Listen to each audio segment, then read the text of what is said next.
Friend, সবাইকে good morning. সবাই কেমন আছো? আশা করি সবাই খুব ভালো আছো। আমিও খুব ভালো আছি। আজকে সকাল সকাল চলে এসেছি নতুন একটা স্বাদের রেসিপি নিয়ে। এটা কি বলো তো, এটা হচ্ছে কচু পাতা। আজকে আমি চলে এসেছি কচু পাতার রেসিপি। দেখো কচু পাতার রেসিপি রান্নার জন্য কি কি লাগে। এর জন্য বেশি ইনগ্রিডিয়েন্টস লাগে না। এদিকে দেখো সর্ষে নিয়েছি, রসুন কুচি নিয়েছি, লঙ্কা নিয়েছি, আর থাকবে নুন হলুদ, সেই সব লাগবে। এদিকে দেখো রান্নার জন্য আমি কড়াই বসিয়ে দিয়েছি। এখন এর ভিতরে দিয়ে দেবো তেল।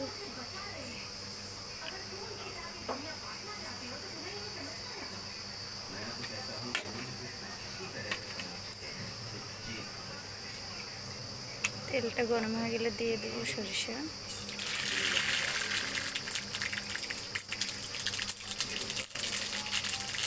তারপর দিয়ে দেবো রসুন কুচি,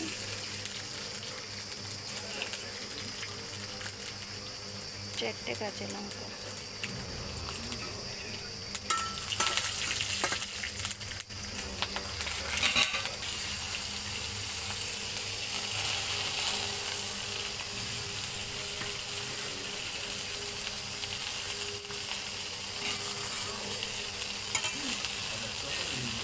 শাকটাকে আমি কিছুক্ষণের জন্য ঢেকে দেবো। আমার ঢাকনাটা খুলে দেবো।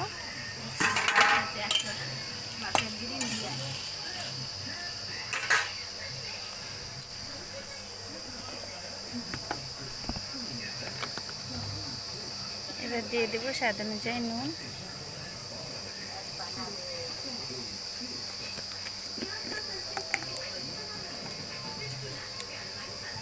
দিয়ে দেবো একটু সামান্য হলুদ গুঁড়ো,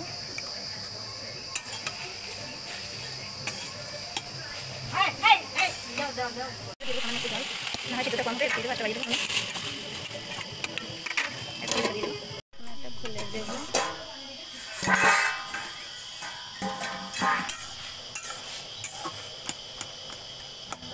দেখো শাকটা আগের থেকে অনেকটা সিদ্ধ হয়ে গেছে।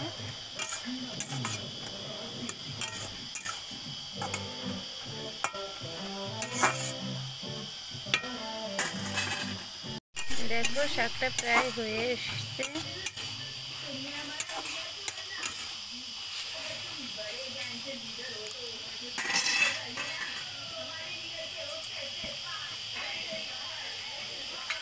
এবার আমি এর ভিতরে অ্যাড করব সামান্য সরষের তেল,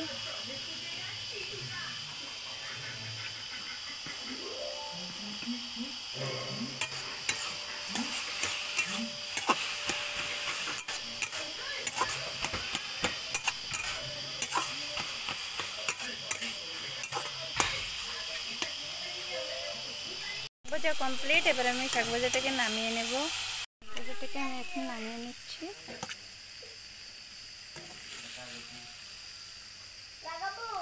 টানটানা গাইজ, আমার রেসিপি রেডি। দেখো কচু পাতার রেসিপি কমপ্লিট, নামিয়ে নিয়েছি। খুব সুন্দর লাগছে দেখতে। তোমরা বাড়িতে অবশ্যই ট্রাই করে দেখবে, ভীষণ ভালো লাগে খেতে। কিন্তু এটা জিনিস করবে কি বলো তো, তোমরা আবার মান কচুর পাতা নিও না, কিন্তু যে কচুটার লতি খাও সেই কচুটার পাতা নেবে। আর কেমন পাতা নেবে? বুড়ো পাতাগুলো নেবে না, একদম কচি পাতা। দেখবা যে গুটিয়ে গুটিয়ে থাকে যে পাতাগুলো, সেই পাতাগুলো নিয়েই ভালোভাবে ধুয়ে কেটে তারপরে রান্নাটা করবে। আচ্ছা, আমার ভিডিওটি যদি ভালো লেগে থাকে তাহলে please please please like comment share করে দেবেন। আর অবশ্যই আমার ভিডিওটা দেখতে থাকুন, আমার সাথে থাকুন। সবাইকে ধন্যবাদ আমার ভিডিওটা দেখার জন্য। টাটা।